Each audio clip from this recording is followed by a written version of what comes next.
I find it unfair that many people, especially the church, the media, and our critics, are criticizing President William Ruto, not based on the facts, on the things we are doing, but it's a criticism that is laced with tribalism. I find it unfair that President William Ruto is not being compared with President Uhuru Kenyatta.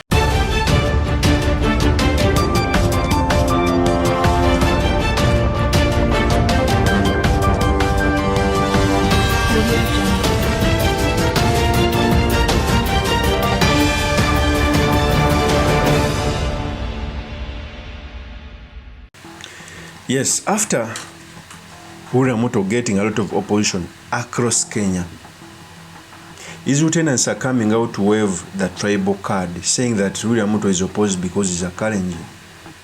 They are trying to force a narrative that regards Gachagua as tribal, that everyone who comes out to speak against William Ruto is because Ruto is a Kalenjin. And he's coming out to say that Ruto is compared to Moi because they are both Kalenjin. MURKOMEN came out to speak this. I think they were in Nandi. And for me, I think it is a scheme of trying to tribalize the struggle of holding Ruto to account. Ruto was loved by very many Kenyans. First, ask a reason as to why many Kenyans are hating him. It's because he made a lot of promises which he failed to deliver. And people are so hard when he failed to deliver. And what the last stroke that broke the camel's back was when he impeached Gachagua.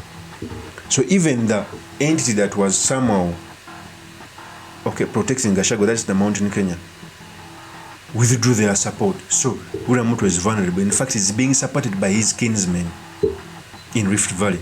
And it's going to be hard for William Ruto to get a second time. Remember, every president in Kenya has had a problem with having a second term. From Kibaki in 2007, you remember what happened. From Uhuru Kenyatta, where there was a rerun. So the second time is always hard. So in this episode, I've come to talk about the comments of MURKOMEN, what it means for our politics, and most importantly, the study materials we can learn from the politics of our nation. But before I do this, I want to tell you that if you are new to this channel, please subscribe. If geopolitics and economics is what you want, this will be definitely the right channel for you to subscribe to.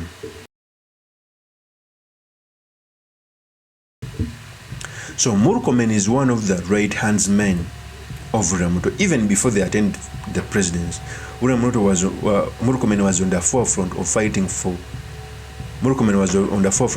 for Ruto within the Senate, the debate. Okay, I remember one of the historical debate MURKOMEN made was when they were impeaching Kindiki and others, and also wanting to pass the BBI. He made one of the greatest remarks I'll never forget. He was a patriot. Now he's coming out to steer the water, saying that the people who are opposing William Ruto, on principle by the way, are tribalist, and they are imposing William Ruto because he's a Kalenjin, which is unfortunate. Every demonstration that has been held on Shah finance bill has not been held on account of being tribal. Even in Rift Valley, there erupted a protest because William Ruto has failed to deliver.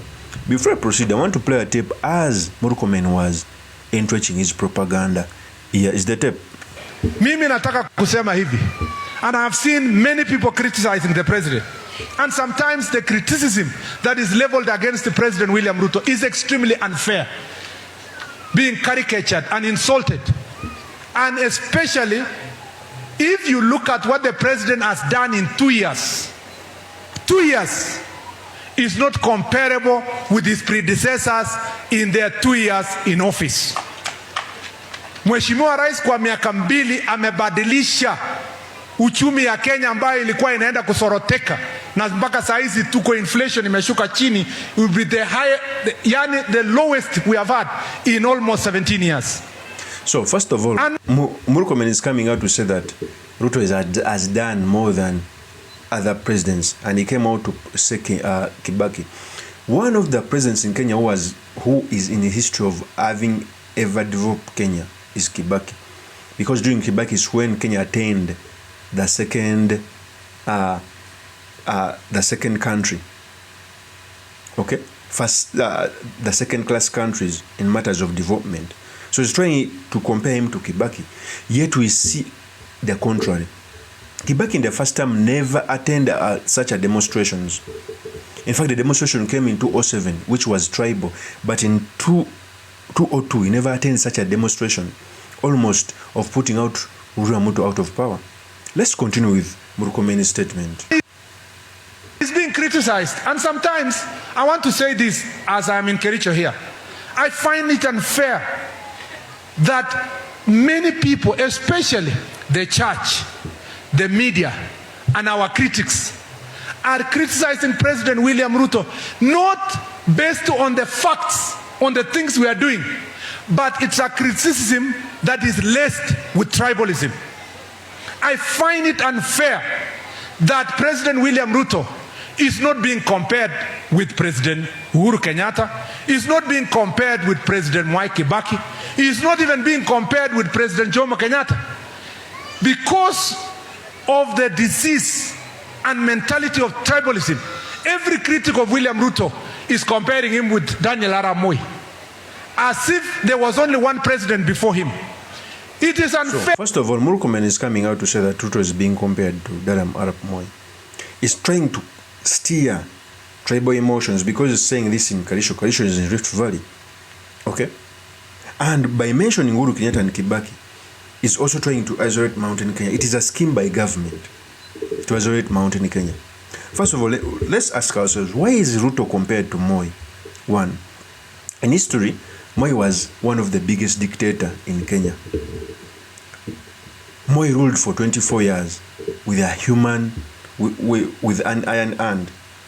Remember, Moi never won an election at 50%. He used to win at 37, 32%. So people never liked him. He was a dictator.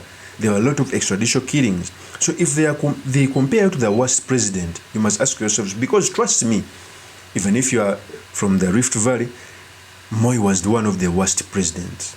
It's the reason as to why when Kibaki came in, Kenya devolved to a second world country. Okay, Jomo Kenyatta, okay, he was a dictator, but not at the level of Moi. So if they are comparing you to the worst, just know that you are doing worst. It's not tribal. Stop steering tribal sentiments when they are holding the government to account. Let's continue. To find fault on the president based on where he comes from or comparing with a president who came from this community before. Let's criticize him for the facts as they are. Compare President William Ruto with his predecessor the first 2 years. Compare President Ruto with President Mwai Kibaki the first 2 years.